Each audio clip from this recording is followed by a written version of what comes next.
I've read the lead judgment of Winyidolo Chief Justice in drafts.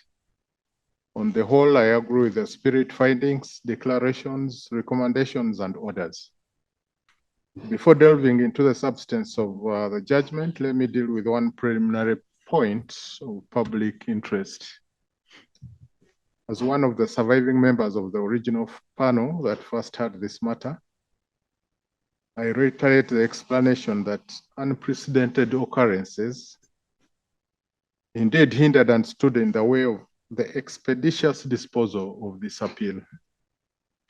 The retirement of Honorable Justice Ezekiel Mhanguzi and the deaths of Honorable Justices Opio Aweri and Stella Rach Amoko, all of whom were members of the original panel, ensured that reconstitution of the panel was inevitable.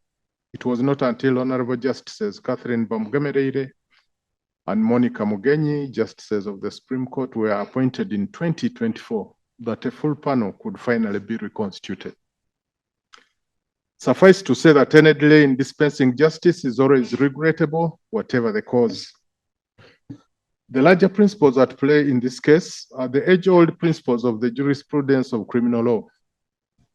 It is universally accepted in the common law system to which Uganda subscribes that the presumption of innocence is a bedrock of our criminal law.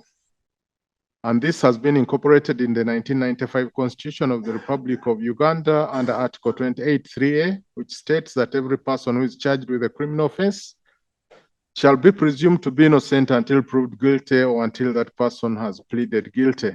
In other words, everybody is presumed innocent until proven guilty by a competent court. What we are investigating in this case is whether the court-martial is a competent court to try civilians or anybody else brought before it for that matter.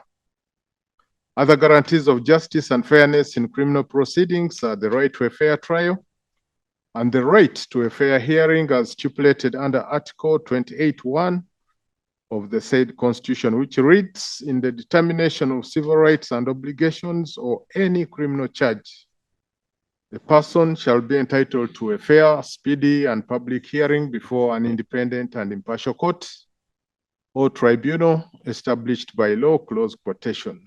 So the question is, does the General Court-Martial guarantee these fundamental freedoms? The answer, as far as civilians are concerned, has been found to be largely in the negative. In accordance with the doctrine of precedent and in view of an earlier holding by this court, the conclusion in Attorney General versus Joseph Tumushabe that the General Court-Martial is indeed a subordinate court as contemplated under Article 129(1)(d) of the Constitution is still good law. Secondly, that Section 117(1)(g) of the UPDF Act does constitute exceptional circumstances under which the trial of civilians in military courts would be justified, and to that extent is not inconsistent with Articles 28(1) and 44(c) of the Constitution. However, I agree that Section 1171(h) of the Act is to be found void for vagueness and therefore inconsistent with Article 28(1) of the Constitution. On the issue of remedies regarding matters pending before the General Court-Martial involving civilians, I would agree that they will be remitted to the civilian courts for consideration.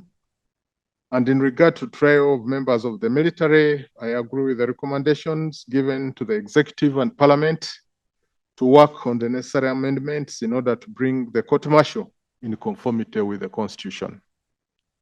I'm persuaded by the doctrine of prospective annulment as opposed to retrospective annulment as laid down in the case of Calista and Rumwatela and two others against the East African community, which was applied in the case of Bob Kasango against Attorney General.